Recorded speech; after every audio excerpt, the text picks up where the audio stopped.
Bonjour et bienvenue dans ce nouvel épisode de Carnet de Dev by Apprendre.co. Je m'appelle Julien et je suis content de vous retrouver. Comme promis dans le dernier épisode, on plonge aujourd'hui dans le grand bain de la cybersécurité. On va pas rester en surface, on va parler des menaces concrètes qui pèsent sur nos applications en 2025.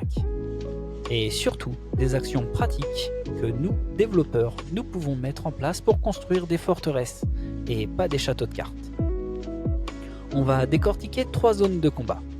Notre chaîne d'approvisionnement, nos API et le facteur humain. Allez, c'est parti pour un nouvel épisode de Carnet de Dev. Commençons par ce qu'on appelle la Software Supply Chain, ou la chaîne d'approvisionnement logiciel. L'analogie est simple. Quand un restaurateur prépare un plat, il doit pouvoir faire confiance à ses fournisseurs pour la qualité de la farine, les légumes et la viande. Si un fournisseur lui livre un ingrédient contaminé, tout son plat est compromis. Pour nous, c'est pareil. Nos ingrédients, ce sont les librairies qu'on récupère avec Composer ou NPM, les images Docker que l'on tire du Docker Hub, tout ce que nous ne codons pas nous-mêmes. En 2025, c'est la cible numéro 1 des attaquants. Pourquoi ? Parce qu'il est plus simple de corrompre une seule librairie utilisée par des milliers de projets que d'attaquer chaque projet individuellement. C'est une attaque à grande échelle. Alors, en tant que dev, qu'est-ce qu'on fait ? On devient des chefs cuisiniers paranoïaques et organisés. L'audit permanent.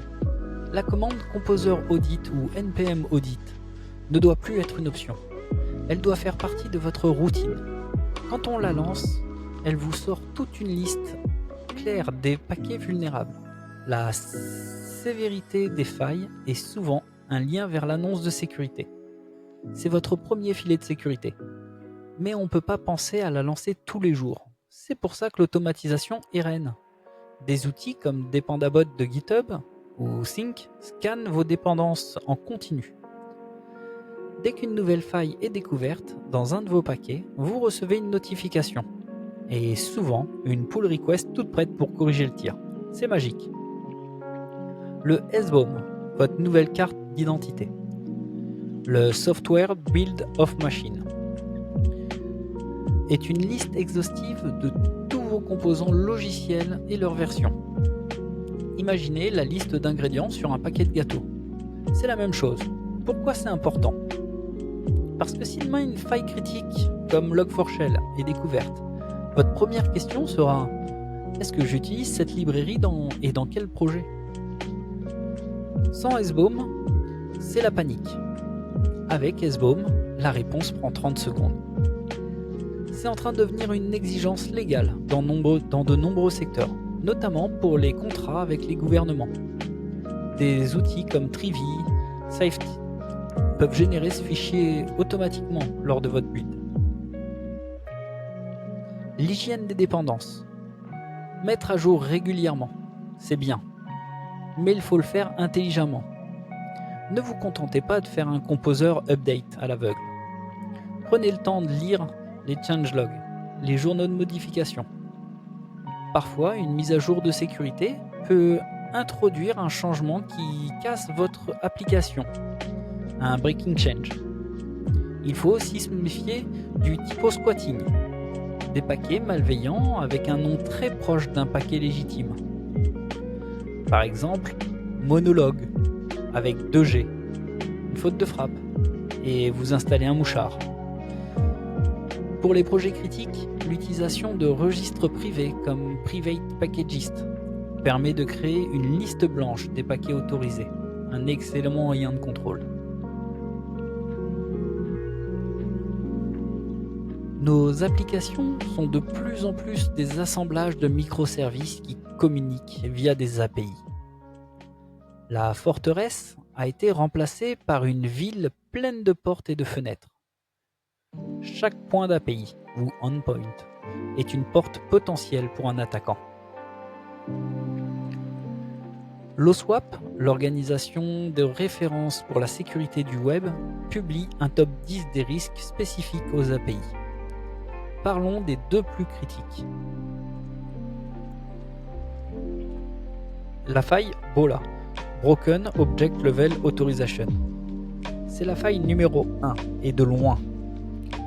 C'est quand un utilisateur peut accéder à des données qui ne lui appartiennent pas. Imaginez une API pour un réseau social. L'URL pour voir mon profil est /API/utilisateur/123. Si je suis curieux et que j'essaye API/utilisateur/456, est-ce que je peux voir le profil? Si oui, c'est une faille BOLA. Le système a bien vérifié que j'étais connecté, l'authentification, mais n'a pas vérifié que j'avais le droit de voir cet objet-là. L'autorisation. En PHP, ça se traduit souvent par un oubli dans la requête SQL. On fait un select everything from command where ID égale ID. Au lieu de select everything from command where ID and user ID est égal current user ID. C'est un réflexe à avoir sur chaque endpoint. L'authentification brisée, Broken Authentication. Comment vos utilisateurs se connectent-ils à l'API? Souvent avec des tokens, comme les JWT JSON Web Token. Les erreurs classiques sont des tokens qui n'expirent jamais. Si un token est volé, l'attaquant a un accès à vie. Des secrets de signature de tokens trop faibles ou hard-codés. Ne pas invalider les tokens à la déconnexion. Il faut aussi penser au rate limiting. Sans ça, un simple script peut bombarder votre API de requêtes. Par exemple, sur le endpoint de connexion, pour essayer des milliers de mots de passe, une attaque par brute force. Mettre en place un limiteur, par exemple pas plus de 5 tentatives de connexion par minute par adresse IP, est une protection simple et indispensable. La plupart des frameworks, comme Symfony ou Laravel, ont des middleware pour gérer ça facilement.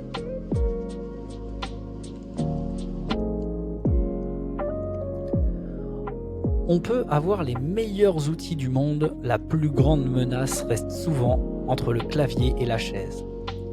Le social engineering, ou l'art de manipuler les gens pour obtenir des accès, est redoutablement efficace. En 2025, ce n'est plus l'email du prince nigérien, c'est beaucoup plus subtil. Imaginez, vous recevez un email qui semble venir de GitHub, avec leur logo, leur charte graphique. Le message dit « Alerte de sécurité critique sur votre dépôt projet client X ». Cliquez ici pour voir les détails. Dans le stress, vous cliquez. Vous arrivez sur une page qui ressemble exactement à la page de connexion de GitHub. Vous entrez vos identifiants et vous venez de les donner à un attaquant. C'est du phishing ciblé, spear phishing. En tant que développeurs, nous sommes des cibles privilégiées, car nous avons les clés du royaume. Alors, que faire? L'authentification multifacteur, MFA partout. Sur votre GitHub, votre messagerie, votre hébergeur, partout.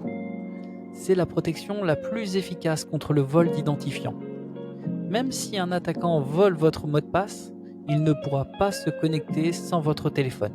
Utilisez une application comme Google Authenticator ou une clé physique, YubiKey. Le principe de moindre privilège. C'est un concept fondamental. Votre application doit se connecter à la base de données avec un utilisateur qui n'a que les droits dont il a strictement besoin. Si une page de votre site ne fait qu'afficher des articles, elle doit se connecter à votre BDD avec un utilisateur qui n'a que le droit de select sur la table des articles, rien de plus. Comme ça, même si un attaquant trouve une faille sur cette page, il ne pourra pas supprimer toute votre base de données. La culture de la revue de code, code review, c'est l'un de vos meilleurs outils de sécurité. C'est aussi un outil de formation.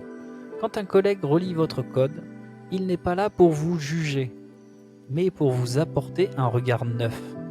Il verra peut-être la petite faille de logique que vous avez manquée après avoir passé 5 heures sur le même fichier. c'est un processus collaboratif. C'est pas une critique. C'est l'occasion de poser des questions comme: est-ce que cette donnée est bien validée? Est-ce qu'on a bien vérifié les droits ici? Pour refermer cette page de notre carnet, retenez que la sécurité n'est pas une option. C'est une compétence fondamentale de notre métier.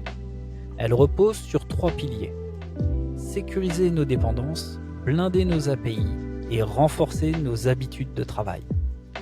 La sécurité, c'est un marathon, pas un sprint. Mon petit défi pour vous cette semaine: activez l'authentification multifacteur sur votre compte GitHub. Si ce n'est pas déjà fait, ça prend 5 minutes et ça augmente votre niveau de sécurité de manière drastique. C'est tout pour aujourd'hui dans Carnet de Dev by Apprendre.co. J'espère que ce plongeon dans la cybersécurité vous a été utile. On se retrouve très vite pour un nouveau sujet. D'ici là, codez bien, codez en sécurité et surtout, continuez d'apprendre.